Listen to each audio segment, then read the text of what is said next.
कांग्रेस के लोग बोल रहे हैं कि जो मोदी की गारंटी वो झूठी है, और भाजपा के लोग बोल रहे हैं जो सुखों की गारंटी वो झूठी है। तो सच क्या है? देखिए, इस प्रदेश का भी और देश का सामान्य जन भी देख रहा है। पिछले 10 वर्षों में मैं 2 ही उदाहरण देता हूं जी। 10 वर्ष पहले का जो यूपीए सरकार का जब हम कार्यकाल देखते हैं, उस 10 वर्ष के कार्यकाल में कितनी बड़ी दुकानें इस देश के अंदर भ्रष्टाचार की खुली हुई थी, और उसी 10 वर्ष के कार्यकाल में देश भर का कोई भी कोना ऐसा नहीं था जहां आतंक की दुकानें नहीं चल रही थी।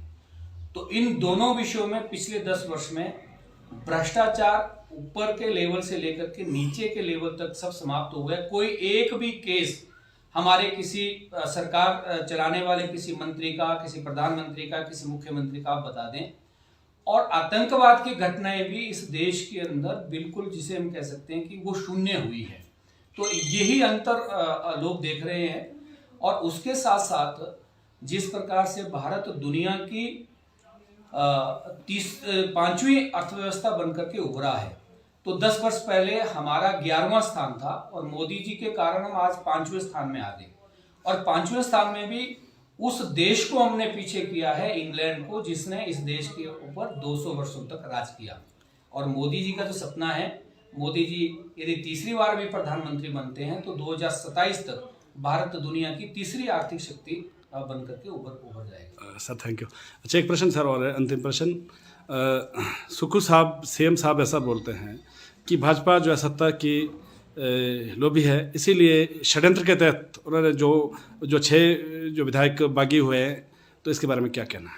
देखिए, भारतीय जनता पार्टी तो सत्ता की लोभी हम कैसे कह सकते हैं। उनकी अपनी पार्टी के ही 6 विधायक, और जो एक बार के विधायक नहीं है, पहली बार के विधायक नहीं है, उसमें तो 2-3 तो उनके सीनियर लीडर हैं, 3 बार के, 4 बार के विधायक हैं। तो उनके अपना घर ठीक नहीं है, और अपना घर उनका जल रहा है, और दोष भारतीय जनता पार्टी को दे रहे हैं कि हम आग लगा रहे हैं। तो हमारा उनसे भी ये निवेदन है कि वो अपने घर को संभालें, और अभी भी उनके इससे ज्यादा लोग इधर को आने वाले हैं, ऐसा हमारा मानना है। एक सर अंतिम प्रश्न। अच्छा, मंडी जो पार्लियामेंट्री जो क्षेत्र है, यहाँ से गुप्त सूत्रों से मालूम हुआ है, यहाँ से आपका नाम भी प्रत्याशी के तौर पर हो सकता है, तो आपका क्या कहना है इस बारे में? नहीं, मेरा नाम नहीं है। यहाँ से बहुत सारे नाम चर्चा हुए हैं, हमारे सीनियर लीडर्स के नाम भी चर्चा हुए हैं। मेश्वर सिंह जी है, गोविंद ठाकुर जी है, अजय राणा जी है, मेरा नाम भी है। ऐसे 6-7 नेताओं के नाम चर्चा हुए हैं।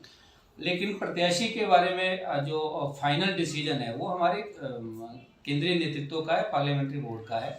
वो जिस पर भी विश्वास करेगी, जिसको भी वो टिक करेगी, हम मिल करके पूरे लोकसभा क्षेत्र में उस प्रत्याशी को 2019 के चुनावों से बड़ी विजय दिलाएंगे। अगर सर आप जो है प्रत्याशी होते हैं, तो आपकी जो मंडी पार्लियामेंट्री जो क्षेत्र है, इसके लिए क्या आपकी जो प्राथमिकता रहेंगे? ऐसा है, इस विषय में मुझे बहुत अधिक अभी कहना नहीं है। जब जो बात अभी गर्भ में है, केंद्रीय नेतृत्व क्या निर्णय लेता है, वो उसके बाद ही हम बात कर सकते हैं। अभी तो ये है कि केंद्र की ओर से किसी को भी प्रत्याशी बनाएंगे, उस प्रत्याशी को हम, मैंने इससे पहले भी कहा, 2019 के लोकसभा चुनावों से अधिक विजयी होकर के उसको मोदी जी की झोली में डालेंगे। Thank you sir. Thank you.